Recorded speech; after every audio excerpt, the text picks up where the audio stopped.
美国国防部2024中国军力报告指出，中国大陆的核武库正迅速的扩展，预计到了2030年将拥有超过1000枚的核弹头。此举引发全球关注。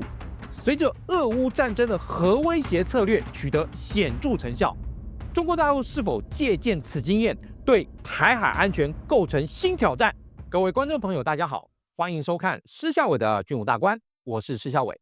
每周二晚上8点，请荧幕前的各位观众朋友为我们订阅、按赞、分享、开小铃铛，最重要的要帮我们抖内啦！特别感谢 Smart86260044的阿碰，他的慷慨抖内，也感谢您的支持，我们的节目会越来越好。在12月18号，美国国防部公布了多达128页的2024年度中国军力报告，特别指出中国大陆的核武力扩大并且积极的现代化。为了预备将来和美国发生战争时，可以在冲突中取得优势地位，所以美国国防部预估中国大陆目前已经拥有600枚的可以实战部署的核弹弹头，而且比去年的500枚的数量更增加了100枚左右。预估到了2030年左右，中国大陆会拥有大概1000枚左右的核弹头。中国大陆拥有这些核弹头，它的意义跟它的这个作用是在哪里呢？其实我们看到，以目前中国大陆来说，它也开始朝向三位一体化的这样的发展。什么叫三位一体其实在过去美苏冷战时期，甚至一直到现在美苏对峙的这样一个时期呢，美国跟苏联跟到现在的俄罗斯，他们彼此间其实都会拥有3种的这样一个载台，让这样一个核弹头可以顺利的飞到对方的这个头上。以美国来说，美国它通常就会有海基，就是前舰所部署的，另外空基，也就是轰炸机所携带，另外也会有陆基，有陆上所发射的。也就是说，美国依据这3种不同的载台所构成的这样一个核威慑力量，让过去的前苏联到现在的俄罗斯不敢对美国发动毁灭全球的战争。因为这个核战争一旦开打，以美苏双方所拥有的核弹头，要毁灭地球可以说是轻而易举的方式。那既然大家都不愿意毁灭彼此，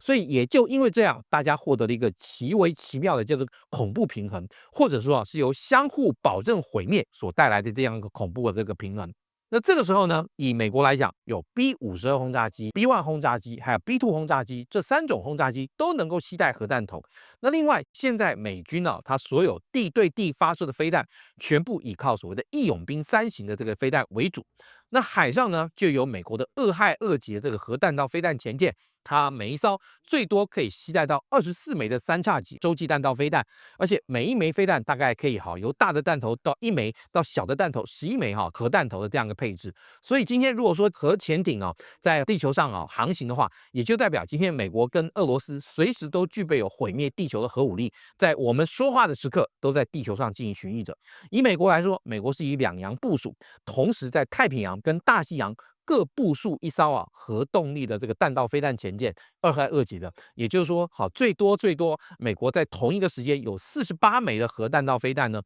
是处于随时准备可以发射状态。当然，虽然说是48枚，但是以现在的俄亥俄级的前舰来讲，它出海并不见得会真的每一艘会带到24枚，它会有一些的这个飞弹发射管是保持空的这样一个状态。那如果以陆上来说的话，那美国陆上它包含像 B-52轰炸机，还有 B-1轰炸机跟 B-2轰炸机，它都可以携带核子炸弹，或者是呢搭载核弹头的巡弋飞弹或者甚至于透过最新的这个 AGM-184的这个系列的飞弹来进行这样的投掷。除此之外，那像美国陆基的义勇兵飞弹，可以算是美国现在目前数量最庞大的一款地对地的这个洲际弹道飞弹，因为它的数量非常多，有500枚上下。那这个时候呢，这些500枚的这个洲际弹道飞弹，它平常呢是在美国一些重要的这些飞弹发射基地附近呢，以发射井的方式储存在地下。当飞弹的值班的官兵呢收到了发射命令以后，一旦核对密码无误，就可以准备发射了。今天在中国大陆也相同。今天中国大陆它本身地面发射的飞弹呢，目前可以说中国大陆最为倚重的部分。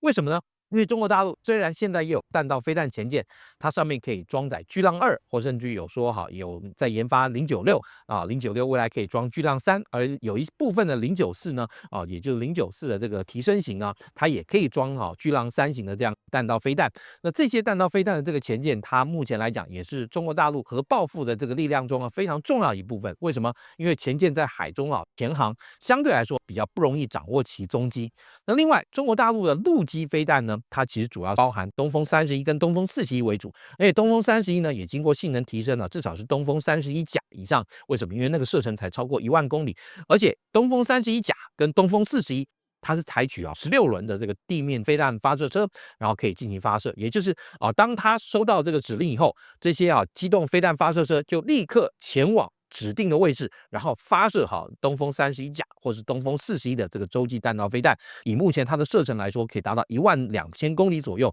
可以射到美国本土全境的任何一个地方。只要你发射位置适当，比如在中国大陆的东北或是华北地区发射的话，是可以打到美国全境的。那当然，中国大陆也有轰炸机。但是中国大陆的轰炸机目前来说，基本上都是属于这个轰6这个世代的这个轰炸机。轰6这个世代的轰炸机，其实如果说你要跟美国做对比的话，大概就以美国这个 B52轰炸机可以说是相对的这样一个武器配备。近年中国大陆也借由轰射东风17，把它装在轰6轰炸机下，让它借由轰炸机飞行中，然后去发射东风17这样一个飞弹呢，也成为这个目前中国大陆轰6轰炸机具备高超音速飞弹发射能力的一款轰炸机。不过这个时候问题来了，中国大陆的东风17，也就是大家一般俗称这种所谓的高超音速的这款飞弹，到底能不能携带核弹头？这个目前来说莫衷一是。也就是说，中国大陆自己并没有公开的这个宣称，它到底能不能够装核弹头。但是美国推估这个东风17呢是可以携带核弹头的。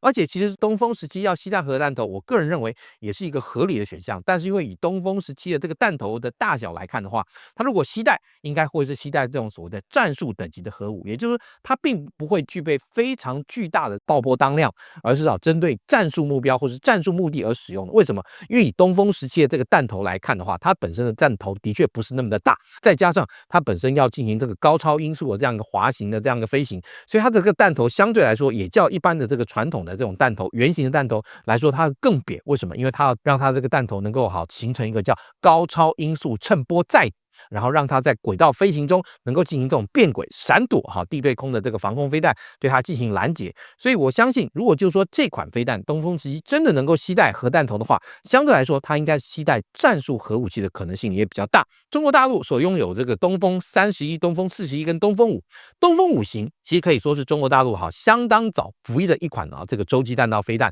它的射程非常长，但是呢，我们也注意到它本身是多节的这样一个飞弹。这种飞弹它的本身的特色是它还是使用所谓的这种液态燃料，也就是说，当它发射前要开始对燃料进行这样一个装填，而也就是说，当美国的这些卫星一旦侦测到中国大陆的东风5在进行这种所谓的燃料装填的时候，就会怀疑到中国大陆是不是要开始对外发射这个东风5型洲际弹道飞弹。那当然以美国目前它陆基的飞弹应对的这样武器呢，就是义勇兵3为主了。那中国大陆它其实以目前对美国来说最具备威慑性质的这种武器呢，就是包含它的东风31甲，还有包含它的东风41机动的洲际弹道飞弹的发射车。为什么会说它对于美国这个部分来说是威胁性最大呢？因为中国大陆对美国的包含义勇兵3的这样一个部署可以说是完全了然于胸它比较没有办法知道的是美国的2害2级的核弹道飞弹前舰何时何地在哪里也就是说它并没有办法侦测到这个部分。那但是它对于美国的地面固定部署的这些核飞弹，它是非常清楚的。那同样的，美国也对中国大陆部署的东风5这些固定式的洲际弹道飞弹，它也非常清楚。有任何动态，美国就会发现不对就会发现有可能需要去应对的时候。但是如果说今天中国大陆的东风31甲、东风41，他们平常在驻地里面，而且呢进行这个一定程度的掩蔽，那这个时候如果他们需要进行发射的时候，他们会从他们的驻地开出来到这个发射地点的时候呢，那这个时候对于美国来说并不是那么容易侦测，而且这些机动飞弹发射车的性能也都不差，随时可以让它的这个机动飞弹呢快速的进行移动、部署跟发射的话，对于美国来讲，要能够清楚而且精确的掌握它的位置，而且要能够将它击毁，难度其实非常高。而且这种对于中国大陆来讲，他们称为国之重器也就是说，它对美国能够进行这种所谓的这个核报复的这种武器，它也不会把它放在领海边，也就是不会让你的这些美军的武器很能够轻易的攻击到它。它目前中国大陆大陆的这些战略核武部队呢，据信是摆在中国大陆的这个中部战区里面。中国大陆有东西南北中5个战区，那中部战区呢，它如果部署战略核武的这个部队呢，它如果要对外进行反制的话，它会从中国大陆相对核心的这样一个地带比如说可能是内蒙，然后对美国发射这样一个核武器的话，美国的这种战术的这个打击能力呢，也打击不到它。而且如果今天美国要使用这样的战略等级在你中共先发射这些弹道飞弹之前，就先把它清除掉的话，难度也很高。为什么？因为我们刚刚讲到，你没有办法第一时间知道它在哪里。第二，他们在马路上公路上机动的速度很快这个可能是以每小时大概50-60以上的这样一个公里，甚至于每小时70-80这样的公里在高速公路上进行这样快速移动，相对来说你要能够锁定，而且并且攻击它的这样一个可能性相当的低了。因为我们刚刚讲，它是在中国大陆内陆，你的战术战机难以进到中国大陆的内陆对它发动攻击，而甚至于你呢，如果能够事先知道对它就率先使用这个核压制的话，也不见得能够精确的掌握到它的位置。这其实也是中国大陆目前用核武来报复美国，中国大陆绝对可以做得到的事情。原因也就在此，因为它的陆基这个飞弹里面呢，如果说今天美国要对中国大陆率先发动核攻击的话，它一定会针对东风5的这个弹道飞弹的这个阵地进行一个压制。但是后面我们刚刚讲东风31甲跟东风41这些飞弹它跑到哪里去就很难掌握。那这时候美国就必须要冒着被这些飞弹报复的这个风险，然后来对中国大陆率先发动核攻击。那当然了，俄罗斯也运用这个核威胁西方盟国对这个乌克兰战争的军援还有军事行动造成了这个很好的效果。中国大陆是不是看准了俄乌战争的经验之后大量增加了这个核武对台海地区的这样一个威胁是不是也增加？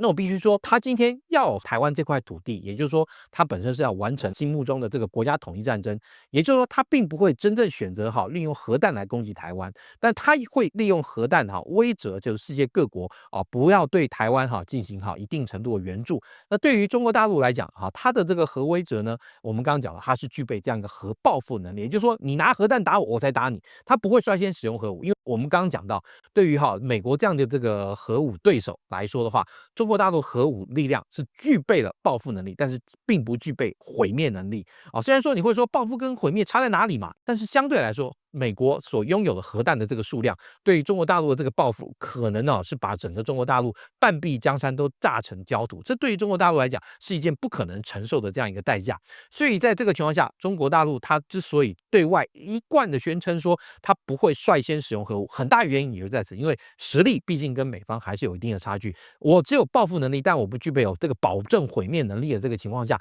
那这个时候我自然不率先把它拿出来用嘛，因为率先拿出来用，我不就自曝其短吗？但是呢，我相信也的确让世界各国对于万一台海有事的时候，是不是真的要能够对台湾进行一定程度的这样一个协助，中国大陆核武力量绝对会是一个世界各国都必须要去面对跟思考的问题。